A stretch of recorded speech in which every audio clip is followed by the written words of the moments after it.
I recognize you, yes. How are you? Okay.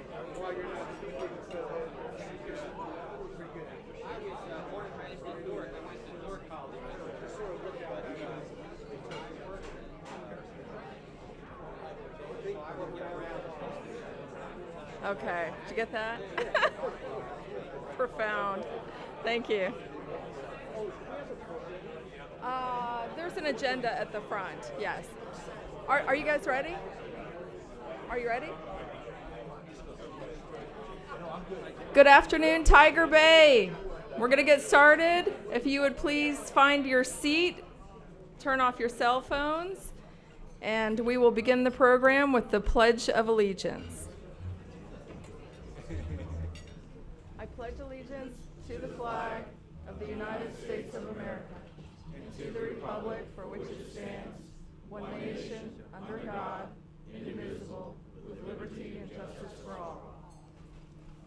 So good afternoon. Thank you all for coming. My name is Misty Servia. I am the current president of Manatee Tiger Bay. I'm really happy to be here, and I'm so happy to see the great turnout today. We have a wonderful program in store for you. Titled Avoiding the Pressure Cooker, Race Relations and Law Enforcement, and you can see that we have a wonderful panel up front ready to talk with you about that topic. Before we get started, just a few announcements. For those of you who have not renewed your membership, please consider doing that. You can do that today over at the table with Elaine. And for those new members or guests who are here today, please consider joining Tiger Bay. It is through those memberships that we keep the club going, and we're able to bring these great programs to you, and so we need your support. I also want to remind everyone about our joint program that's coming up with Manatee Tiger Bay and the Lakewood Ranch Business Alliance. That date will be October 21st. Please mark your calendars. It's going to be a little bit of a longer program, probably about 90 minutes. We will be talking about the diverging diamond and all of the issues surrounding that. So it should be a great program. It's going to be out at the Polo Grill and Lakewood Ranch. I also want to remind everyone about the new award that we have here at Tiger Bay. At every luncheon, we are going to award the speaker who has the most engaging question with the Tiger by the Tail Award. And so if you're the winner of that, you will receive a very lovely tiger button. You will also receive a basket of homemade cookies by Cindy Unsicker, who has a company called Bite Me Cookies. If you have not had the cookies, you're missing out. Wonderful, wonderful treat, and you could win that. And I also remind you and ask you to please support her business because she does donate that gift every month to us. Okay, so we'll begin with a very nice thank you to Ben Bacher and his program committee for getting this great discussion together. The rules are simple. We're going to hear from each of the panelists in front of us for about 7 minutes. I am going to time you. If you hear the bell ring, that means it's time to please get ready to sit down so we can stay on track.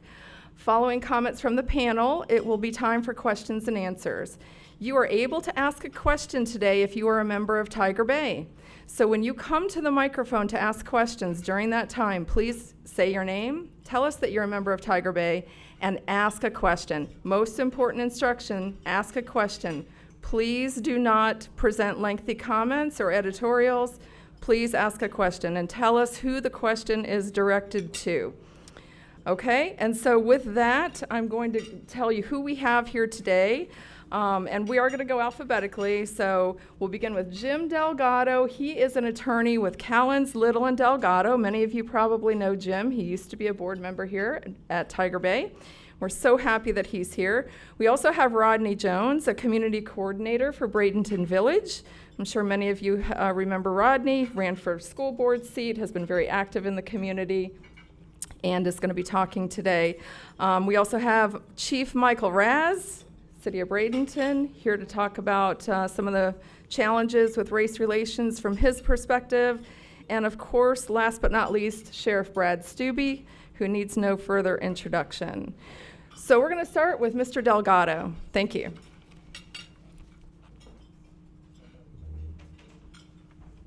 All right, good afternoon. Unfortunately, I have to go first. I'm more of a counterpuncher. So, race relations in Manatee County. First of all, I think it's important to get kind of my perspective and my background. I was like the test case or the guinea pig for race relations. My mother's Mexican, my dad's Puerto Rican. I'm the first person in my family to be born within the United States. My dad was a Vietnam vet, spent 26 years in the Army, Command Sergeant Major. I also did 4 years in the military myself. The first half of my life, I spent 6 years of it outside the United States.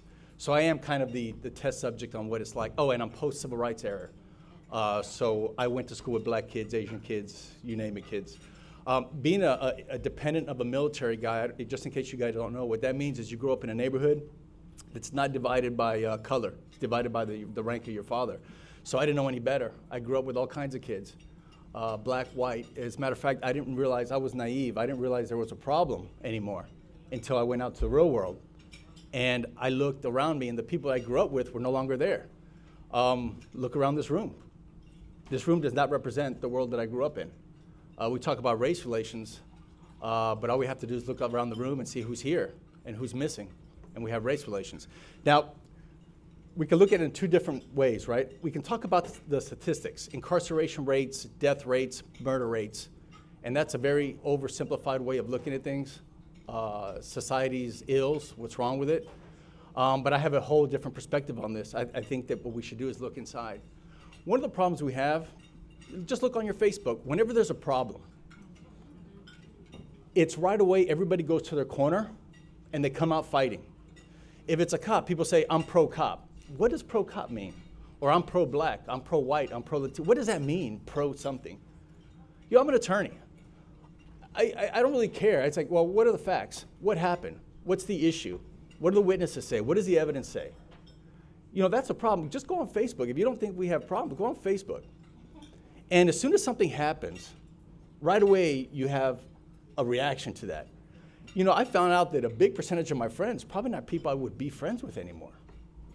They write some really nasty things. So what I'm getting at is, how do we look at life? You know, we've given law enforcement kind of a tough job, and they're easy to pick on, right? Because the numbers speak it. They're always in the news, and it's always in a negative light. It's easy. That's a very easy to say, cops are bad, cops don't like black people, they kill black people, they incarcerate black people. It's a very oversimplified statement. But what is their real job? Their job isn't really law enforcement sometimes. What they're doing is they're cleaning up the mess of society's problems. We've made them wardens of our society. So it's not really about keeping the peace. So if you have a depressed neighborhood, a poor neighborhood where crime is rampant, destroyed families, depressed, no jobs, who's going to go take care of that environment? It's not you and me. We talk about it. We give lip service to that community, but they're the ones that go have to take the bet. So they're an easy target.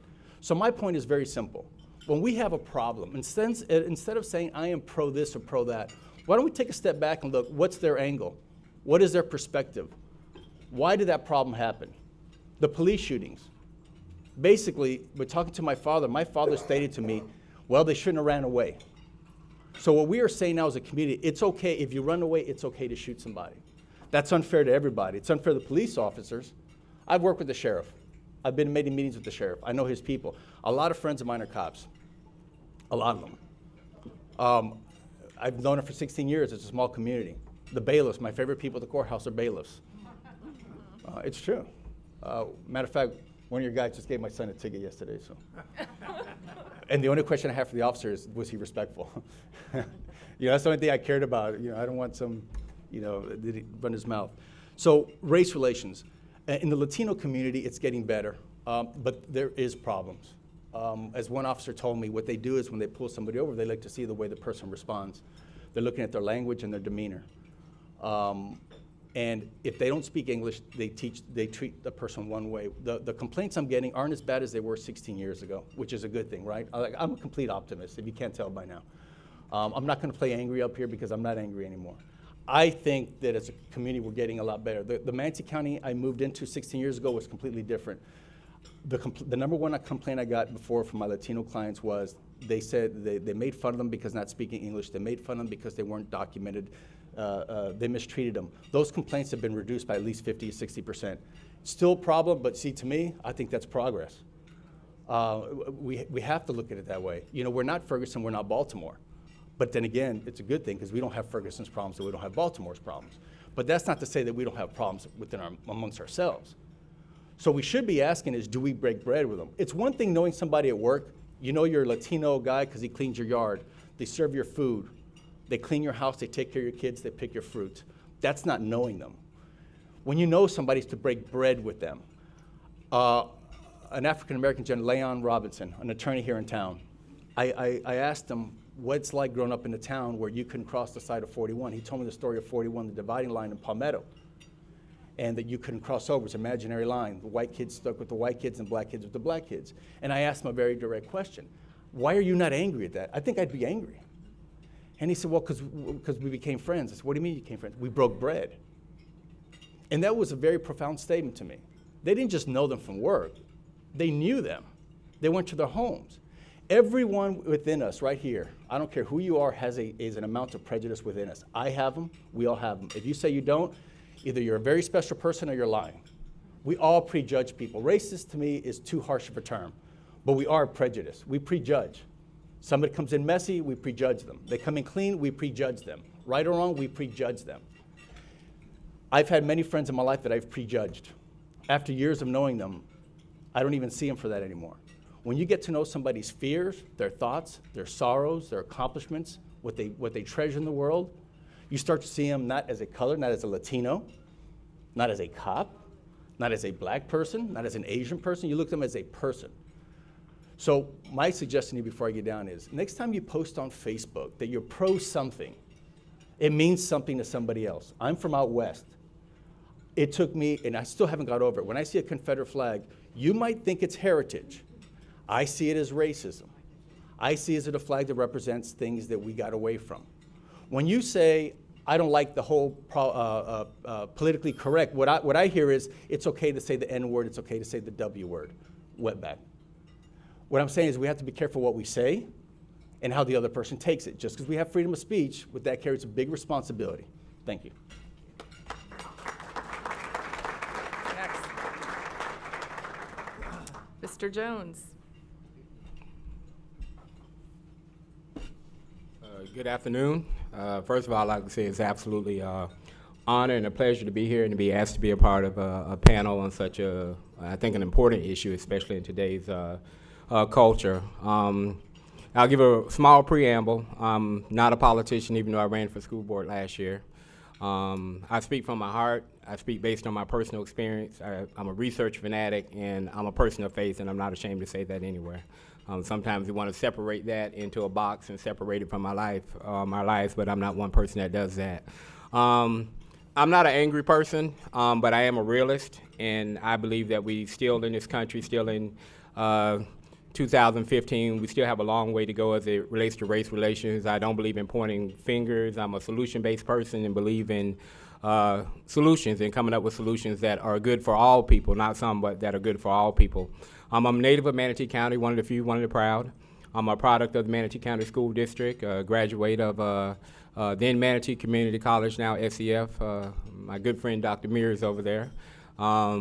Went on to the University of South Florida, where I graduated with a BA in interdisciplinary social sciences, with my two cognates being African American studies and political science.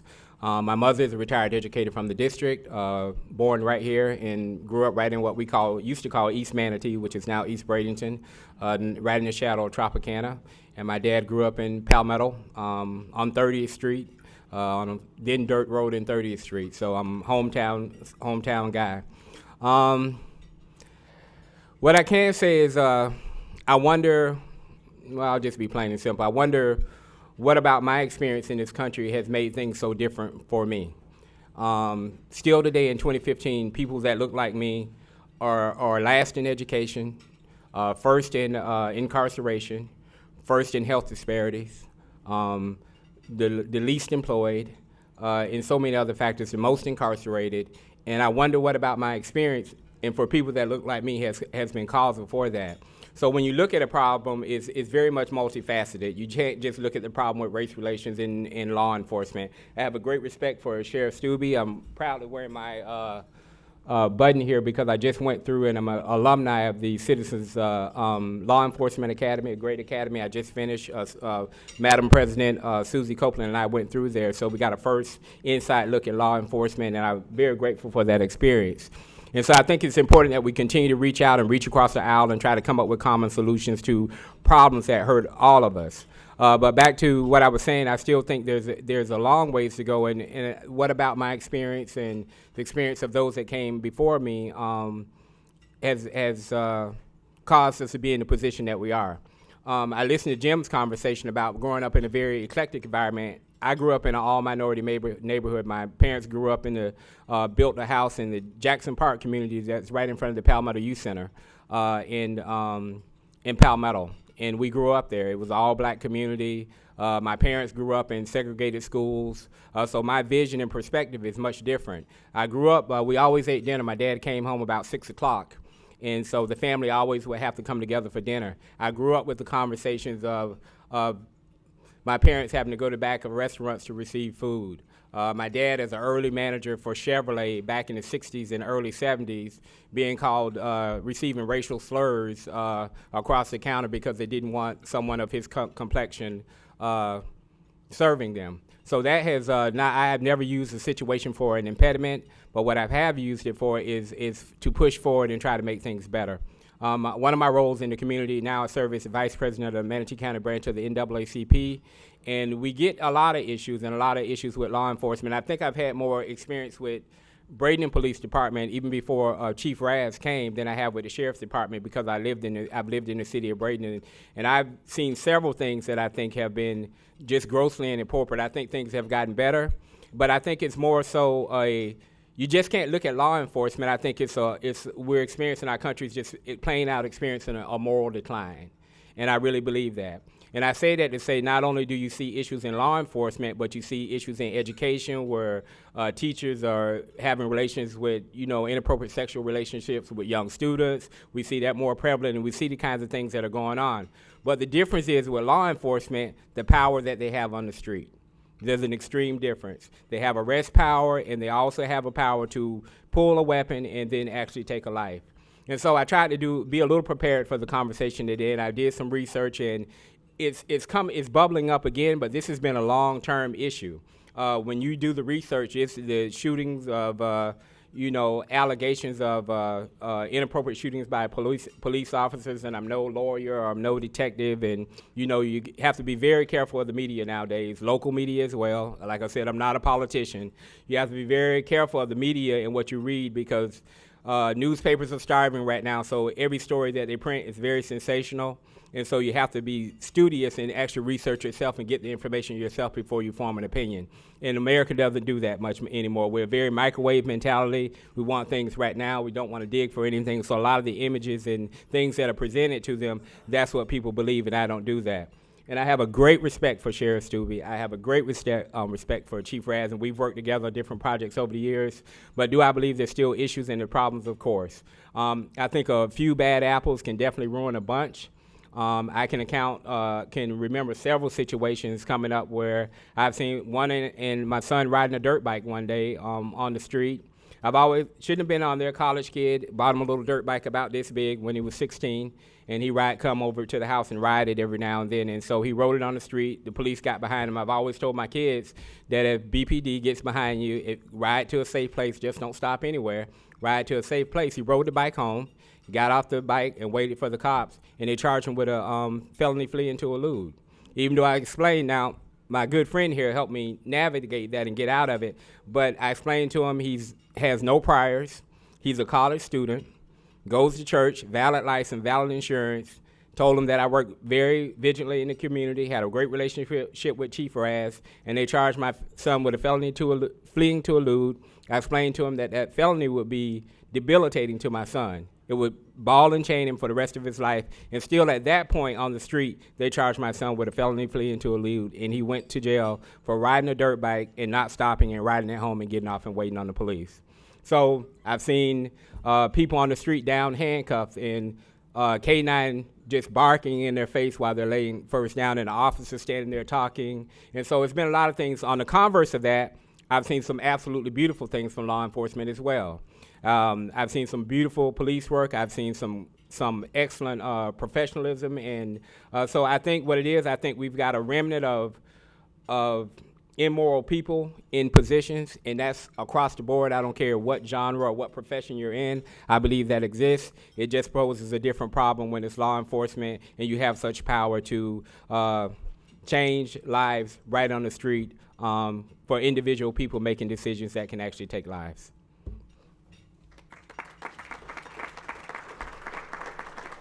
Good timing. Thank you. Chief Raz. Well, I am finally at an event that I speak before the sheriff. Wow.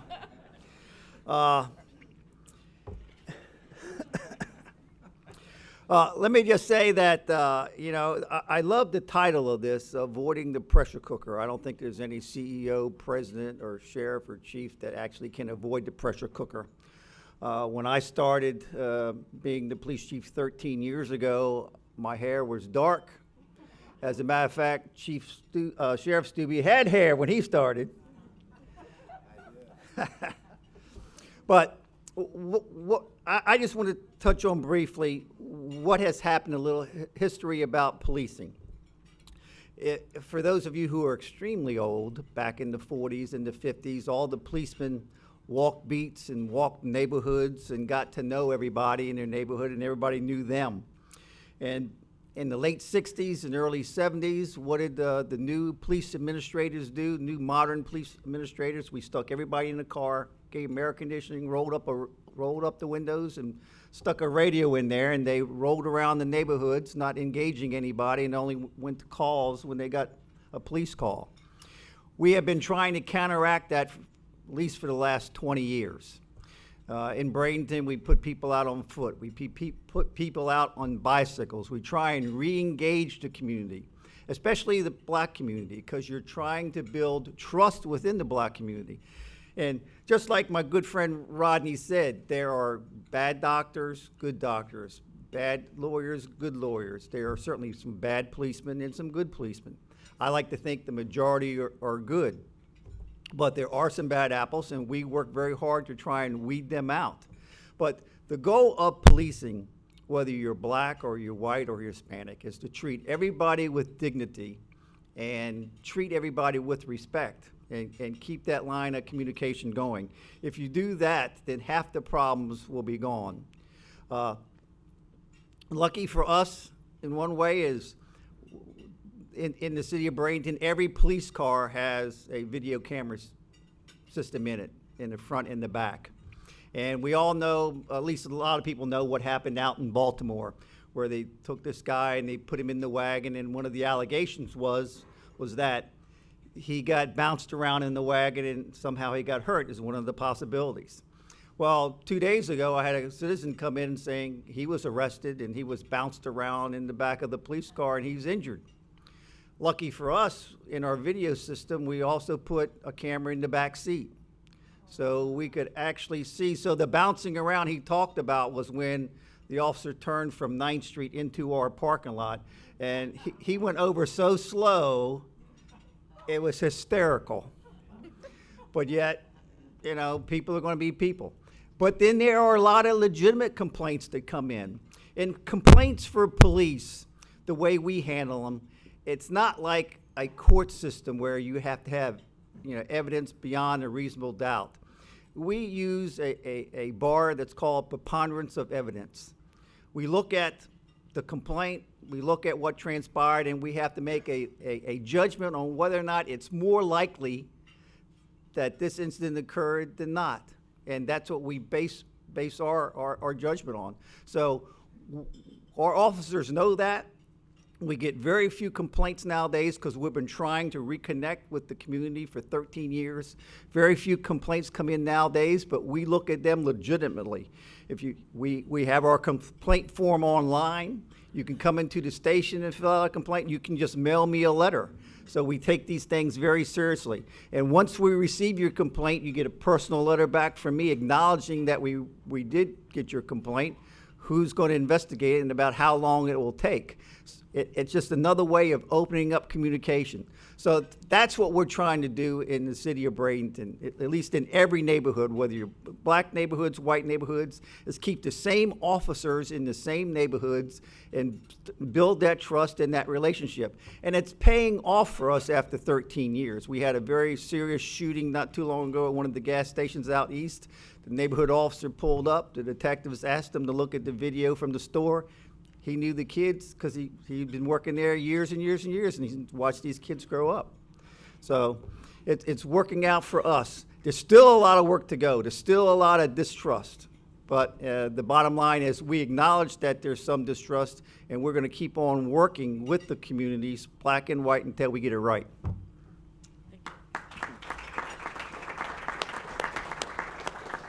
Sheriff Steube.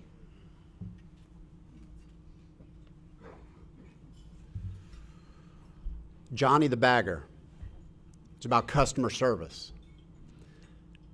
8 years ago, I bought 50 of those books, and I made all of my supervision read it, and they had to sign it.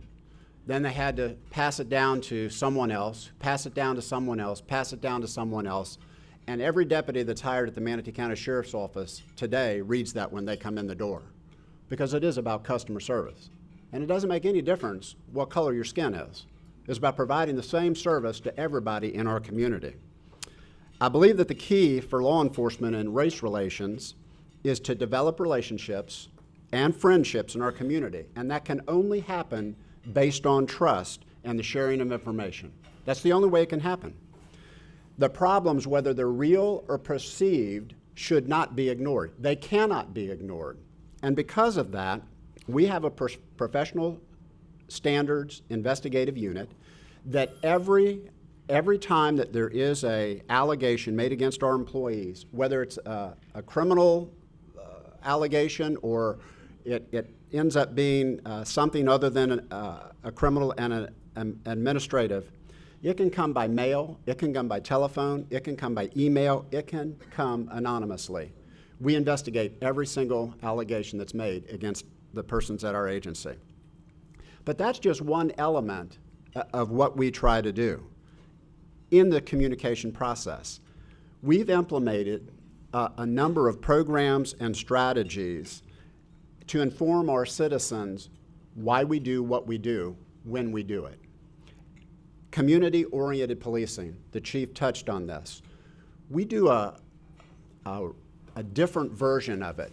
Basically, in November of every year, every patrol deputy will bid for shift. Based on their seniority, they will get that shift. And once they get on that shift, then they bid by seniority on the zone. And then they work in that zone for the entire year. Well, the idea here is, if you're working in the same zone all the time, you should know the people that work in that zone and live in that zone. So you're developing those relationships. The Citizens Academy, which Rodney spoke about, we run this twice a year. Between 60 and 80 of our citizens go through this every academy. It's every Monday night from 6:30 to 9:30 for 11 weeks. And we tell you everything that you ever could imagine as to why we do what it is that we do. From patrol operations to traffic operations to undercover operations to watching and walking through the dispatch center, anything and everything. We do supper with the sheriff. I do it about every 4 months, and it's down at the Police Athletic League, and basically we put it in the newspaper, and we invite anybody, any citizen that's interested in coming to pay $3 for the meal, and we provide at least two programs, and then we open it up for questions to anybody for any reason. And I have my entire administrative staff from lieutenants up there, and including community-oriented policing and other officers and deputies that are there. So we answer the questions. I have been asked questions that where you just want to hide behind the podium and not answer. But when I get asked those questions, we actually go out to that person and grab them and say, let's sit afterwards and let's talk. And if that's not enough time, then let's come to the office and let's talk. Let me meet you at a restaurant and let's talk. Let's get it resolved. Barbecue with the sheriff. We used to do this once a quarter. We've already done one this year already. And basically, we have a huge barbecue grill, and we get donations from Cisco and other food services here in Manatee County. And we go into a community, and we set it up, lunch, dinner, and we just start barbecuing hot dogs. Did that go off? You got 2 minutes. Okay. We barbecue hot dogs.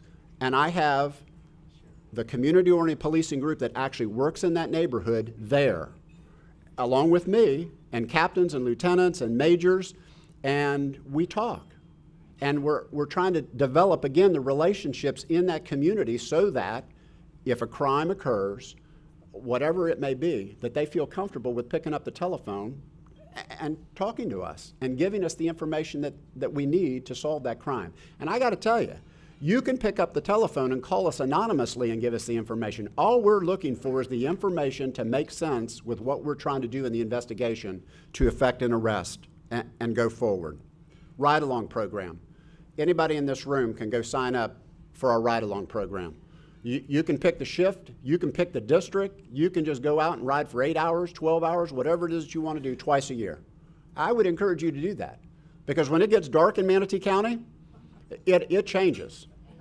The entire culture of what goes on in Manatee County changes, and I encourage you to go do that.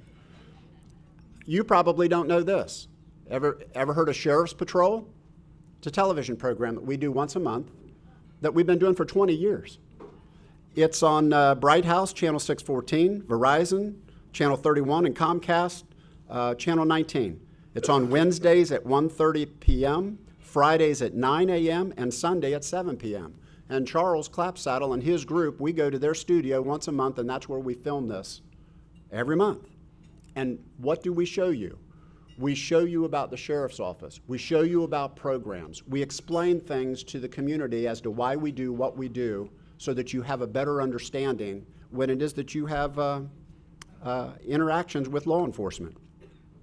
So Jim and I have known each other, as he said, for a long time. And I can remember when Jim first came to Manatee County and the problems that we were having in the Hispanic community that were going on. And Jim and I had a number of lengthy conversations.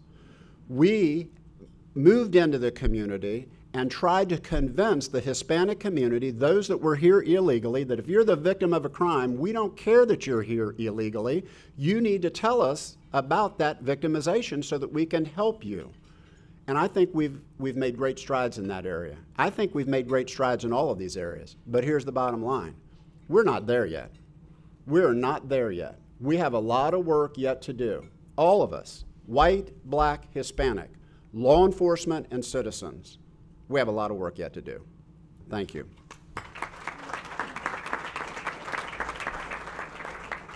Thank you very much to our panelists, and now it is the time for questions and answers. So if you have a question for any of the panelists, please line up behind the microphone. Remember to state your name, tell us that you're a member, because only members can ask questions, and then please ask your question of a specific person or the whole panel. Yes. Please go ahead. Hi, I'm Rosalie Schaefer, and I'm a member, and have a question for primarily Sheriff Steube and Rodney Jones, but any of the others if they'd like to comment. One of the first experiences with law enforcement a child may have will be with school resources officers. And I was a little bit concerned about a proposal last year to privatize that and turn it over to a private security company rather than using professional law enforcement officers. And I would like to have your viewpoints on the pros and cons of doing that. Thank you. I believe that school resource officers need to be law enforcement officers. There is a bond and a trust that develops. These individuals go into the classrooms and actually teach the students. You will know that we have one SRO in all of the high schools, one now in all of the middle schools, and there are, well, I shouldn't say that. I think that there is still an SRO in Palmetto Elementary School, but in the unincorporated areas we have none. The reason for that is obviously budgetary concerns. And as a result of that, there was a move to put security guards in there. And the problem, there are a number of problems with that, but I would just tell you that my main concern with that is a security guard can take no law enforcement action. So if something takes place, the security guard, much like a teacher or a principal or someone, another adult at that school, they're just simply going to pick up the telephone and call law enforcement to come handle the problem. So my idea is if you're going to spend that money, and this was my suggestion, let's go back to the way it was. Spend the money and let's get 5 deputies and other police officers within the elementary schools, let them rotate around, and as the economy gets better, then let's add to that. Following year, let's get 2 or 3 more, or even 5 more. And at some point, we would have enough to actually facilitate all of it. But the money was there. I was for SROs as opposed to security.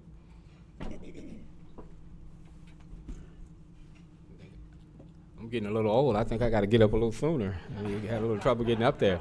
I definitely agree with Sheriff Steube. I think, well, number one, it makes me feel, I've got a daughter leaving elementary school and one at Manatee High and 2 adult kids all through our system here. And it makes me uncomfortable, period, that we're in a day and age where we have to have a gun on campus at all. But if I had to choose the less of the evil, I would definitely choose the law enforcement over hired security guard. That just made me feel very uneasy for a variety of reasons. And so I was definitely in support of law enforcement continuing as we had, and it made me very uncomfortable to have armed security on any of our campuses in Manatee County. Thank you very much. Yes. Susie Copeland, and I am a member of Tiger Bay. This is for the entire panel. What are your positions on body cameras?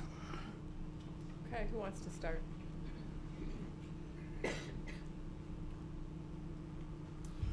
Bradenton doesn't oppose body cameras. We're researching body cameras now. We think it's a good idea. We're waiting for, to make sure we buy the best bell and whistle out there to work in conjunction with our cameras in the car. So you'll see it in the future with us. It's all probably about funding right now.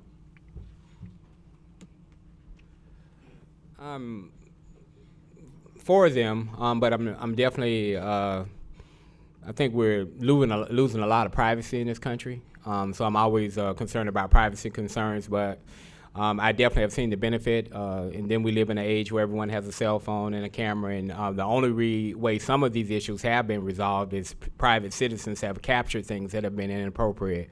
I am concerned if I'm an innocent bystander and my image is posted somewhere, someone has the ability to public record request and associate me with some type of incident, or someone comes into my home, and film my home. I'm concerned about that. So there's always privacy concerns, and I think we live in an age where you hear about the NSA and Big Brother watching and all the secret programs. So I'm always a little concerned about privacy. But in this day and age, like I've said, with the ability of law enforcement to impact people's lives in such a great way, I think we may be to a point where it's absolutely a necessity. Actually, I used to be against them for what Rodney was talking about, just another camera, right? Another Big Brother. But what's happened in the last 2 years in our country, I think it's a good thing. We forget these guys carry a lot of power. I mean, that badge and that gun carries a lot of power and a lot of responsibility. And I don't think it hurts that you know that somebody's watching you. I'm a lawyer. We carry a lot of power. We're part of deciding people's lives, right? Whether it be economically or their freedom. And the Florida bar watches us. Doctors, they're watched. We all need to be watched. I think it'd be hard at first. Maybe there's some things we don't want to see. And that's the other question. Are we ready to see what it's like to be a police officer? I don't know what you guys think, but they take a lot of BS on the street. And they push hard sometimes, that gun and that badge. So I guess now, yes, I'm for it in some type of capacity. The question is it going to happen, though? So I don't know. I'm always a little doubtful of, not everybody wants to be watched.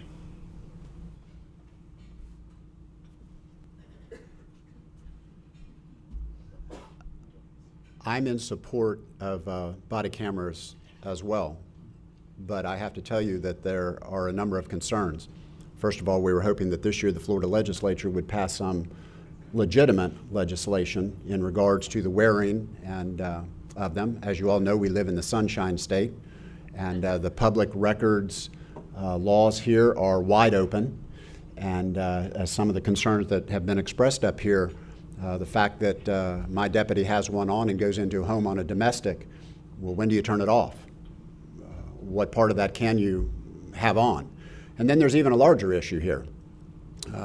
If I have 450 uniformed deputies and they all have a camera, how am I going to store this? Because the storage in and of itself, and is that for 30 days? Is it for 90 days? Is it for a lifetime? And I think if you keep up with what went on at the Sarasota Police Department, they were one of the first ones to jump in and say, we're going to get them. And they did. And then they did a pilot program with, I think, less than 15 officers. And at the end of that, there was a group down in Sarasota that subpoenaed everything that they taped.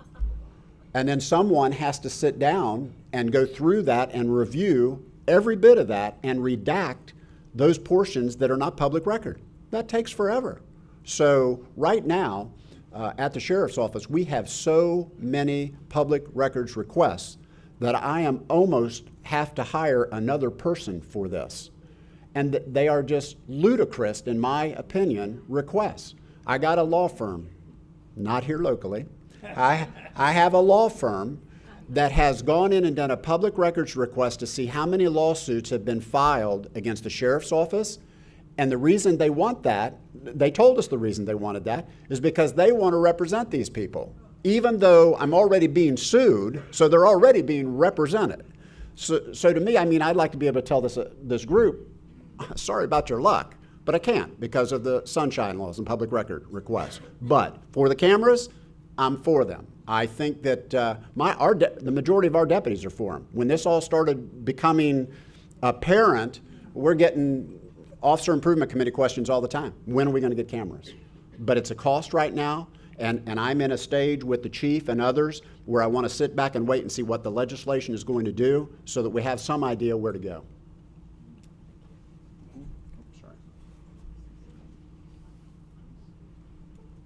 Please feel free to line up so that we're ready to go. Yes, sir. My name is Philip Brown. I'm a member through the United Way of Manatee County, and this is directed at all four panelists.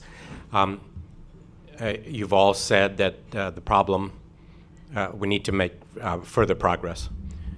If there was, do you each have one idea of what we could do, and if you had community support for implementing that idea that you think would help move the needle? I'd like to hear that. Thanks. My thing would be, we've been trying for years and years and years to arrest the drug problem away. We'll never be able to arrest this problem away. It's too widespread. We all know that, but there's very limited facilities for drug treatment. I would like to see more drug treatment, more mental health treatment for the homeless, because that would really help conditions on the street. I'm a big fan of community policing. I know when I grew up in Palmetto, there seemed to be a lot more of that where officers, I know it's difficult, especially in the Florida sun here, but officers were out on bikes, they walked neighborhoods, the kids would know the officers, and there were much better relations then. So I'm definitely a big fan of community policing. But, you know, to solve those problems, it's on both ends. The community has to do a better job. I won't point a finger at anyone. Our own community has to do a better job. Our community, African-American community, sociologists are saying that for the first time ever, we're experiencing a generation gap, where the old values and morals and customs are totally separate from what our kids are experiencing and what they're taking on now. So that creates its own set of dynamics, both internally and externally for law enforcement. I just like to commend law enforcement. I'll say that because they do have a very tough job. I've seen them suffer immense abuses on the street as well, where people are just absolutely inappropriate and belligerent. They hold their ground, they're professional, and they do what they need to do. So I just like to continue to applaud them for what they do. And we've all seen The Purge, and so a day with them is a lot better than a day without. So I appreciate it. Yeah, I agree with Rodney, the community policing. It's very simple. If the only time you see a police officer in your neighborhood is when he's there to arrest you or your parents, it's easy to dislike them. If you're a police officer and the only time you meet a African American or Latino when you're arresting them, it's hard to respect that person. So if we had officers dedicated to the community, they know them, they start to know the people. Basically, and you don't really need to arrest everybody. And if you're part of the community, you probably don't need to open your mouth like you probably should if you respect the person. I think you just bring people together. You know, if you know him, if you see Sheriff Steube every day, he's in your neighborhood, and you know him outside of his uniform, I think it's easier to respect him, to cooperate, and just be kind of a more inclusive, and just be a better community in general. I would like to see a class in school at the middle school level that I went to at the junior high school level, I dated myself, that actually teaches manners and respect instead of teaching so that we can pass tests. I just want to go back to the basics of what mom and dad used to teach. And if it's not mom and dad today and it's grandmother and grandfather today, then let them do the teaching. But it has to be reinforced. You know, my wife was a teacher for 31 years. She'd shoot me for saying this. But it has to be reinforced at the school level. And if we can't get back to the basics, this problem will never be solved in my lifetime. And that's a shame. It really is. Xtavia. Xtavia Bailey. This is my anniversary date starting now. I'm a member. My question is probably more for Sheriff Steube and Chief Raz. The media usually shows the African American communities with the police officers with the brutality, and it seems like it's more enhanced. I don't know the numbers when it comes to Caucasian officers beating Caucasian officers or any officer beating any other type of person of culture or ethnic background. But why do you think that the media always kind of focuses on when there's a black male or a black female and it's really blowing up? And do you think that it's across the board and we're just not seeing it? And they're just pointing out certain instances, basically instead of all of them? Go ahead, Raz. Yeah, I'm retiring, so I guess I can Oh, so say you're what out needs of to it be now? said. So, newspapers, media, they want to get their story out because they want viewers. It's hard to say. What we're trying to do is mirror the community as far as the officers that we have, and with that, the officers are out there facing evil every night and do so many good things out there that the newspapers and the media doesn't pick up on. And I know the sheriff does, and I do. We ring our bell as often as possible and send news releases out to the media to say this is what's going on, this event's going on, this event is going on, because they're positive events and they don't even show up. But I mean, they're in a business, they want to get it out. I mean, they could fill the newspaper with good stories if they wanted to, but that doesn't sell newspaper or get viewers. Viewers want to see dirt. Sheriff Steube, when you answer that question, I want you to add on, do you think that hurts the police departments across the country? You know, it's a difficult question to try and answer. We look at all of the misconduct that takes place at the sheriff's office that's brought to our attention. And in doing that, I don't think there's any more going on with African Americans or Hispanics or whites. Now that the media picks up on something like this, and I would go to some of these large cities where some of these things have happened. Afterwards, after these events took place, I was told that, and I read, that people actually paid to come have them go into these communities to riot. And then now they haven't been paid, so they're upset at the people that tried to pay them to go. Leave our communities alone. Let our communities handle this. If we have If we have an event that takes place here, I'm going to be calling on people in this room and sitting up here with me so that we can solve the problem. But don't come into our neighborhoods and tell us how we should be doing something and try to incite our people to do something that's not right. We have enough problems of our own. Well, we don't need someone else to come in. And maybe it's different because it is in the larger cities that happens. But proportionately, I don't see that here locally, that there's more going on with African Americans versus Hispanics or whites. One quick thing about my comment about the media, that's not Braden Herald. I love you, Braden Herald. I think again, this is where my mind. Chief Raz. Chief Raz and Mr. Steube, Sheriff Steube. I got into a discussion with a family member who was corrections at Rikers Island, and my sister works for the police department in New York City, hired under the police department, and she's a guard in the middle school. She carries no gun, she has a phone, and she calls 911 when she needs assistance. They're paid at a lower rate, so the cost is better for the city. Just an idea. But my question is, shoot to kill. So many times I hear that expression.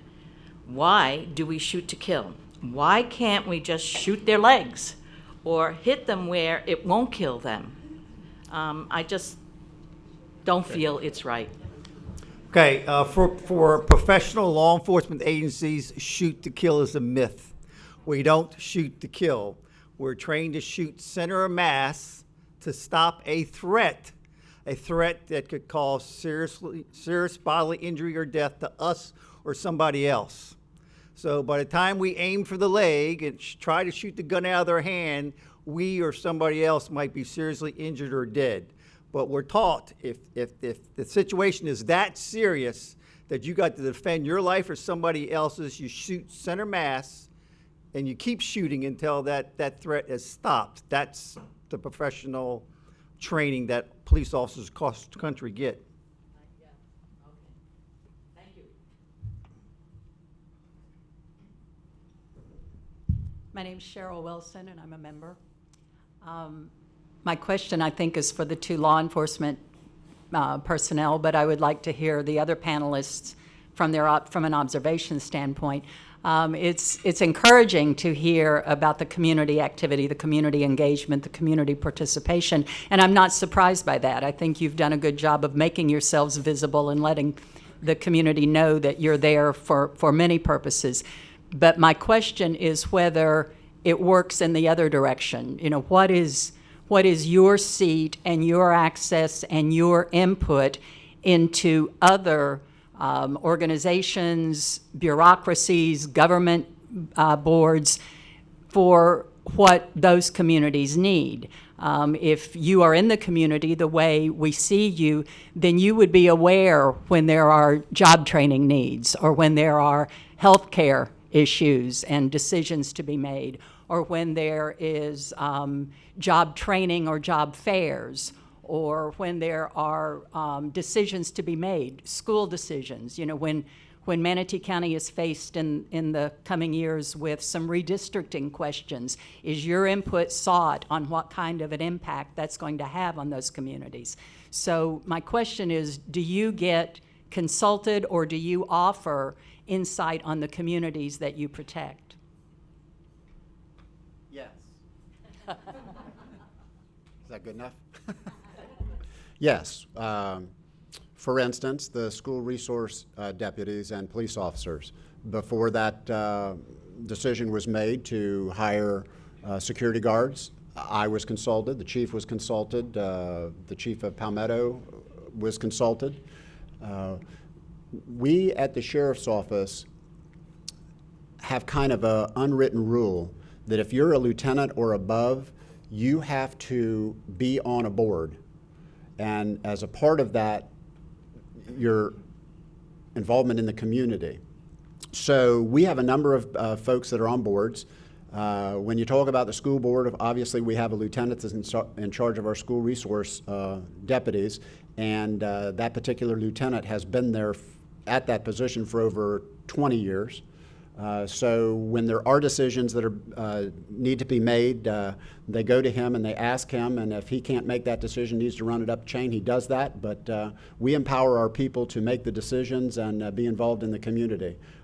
There's just, I could go over the Hope Family Services, the Boys and Girls Club. There's just so many things that we are involved in at that level. And I would hope that they do reach out to us and ask for our opinions. And I'm not necessarily saying that our opinions are better than anybody else's, and if they don't take our opinions, that's fine, but at least we have a seat at the table. We get contacted by an awful lot of organizations that ask for representation, and we certainly supply as many people and as often as we can. And a lot of that information comes back to me and my staff, and we send it out to the police officers, because 85% of the police officer's time, he's like a referral service. When he goes somewhere, he has all kinds of information to refer people who are homeless or having child disputes or whatever have you. So we get this information from the boards, we send it out on email, and we tell our officers about it, and that's the route we get. But we are asked a lot about our opinion and to help work with them. Rusty. I'm Rusty Russell. I am a member, and I'm 90 years old. And I want to know, has age made any difference in our race relations?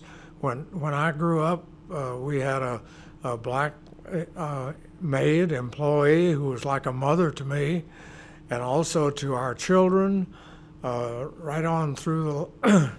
It's been wonderful all the way through. But I was gone from the University of Kentucky 10 years before they admitted the first black student, and now there's a whole lot of change, and I want to know, do you feel we are making positive progress?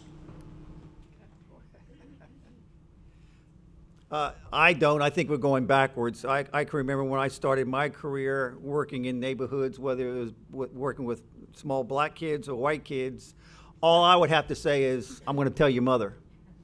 Or a neighbor would stop me and say, hey, Johnny's around the street. He just went over there with a book of matches. Now, if something happens, it's entirely different. You don't get the information, and then sometimes, a lot of times when you take children home, rather than arrest them, it becomes a conflict with you and the single family mother. So, yeah, we need to get back to family values, and I don't know if we'll ever get back. I live in the 50s, so I don't think we'll ever get back there. I disagree. I don't believe there's ever been good old days. Good old days for whom? The black man that worked for you? The woman that took care of your kids in the kitchen? The Latino that was only in your yard? We all like to look back at the past and only think of the positive, right? Oh, it was such good old days. Yeah, from whose perspective?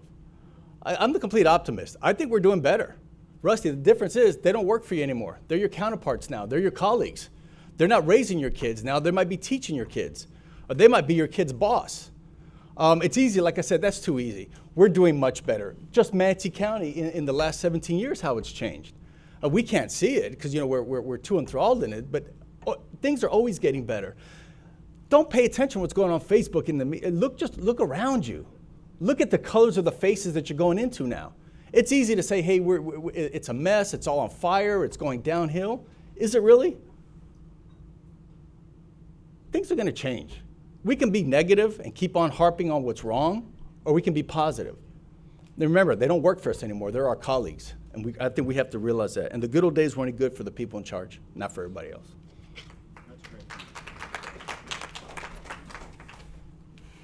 Jim took the words out of my mouth.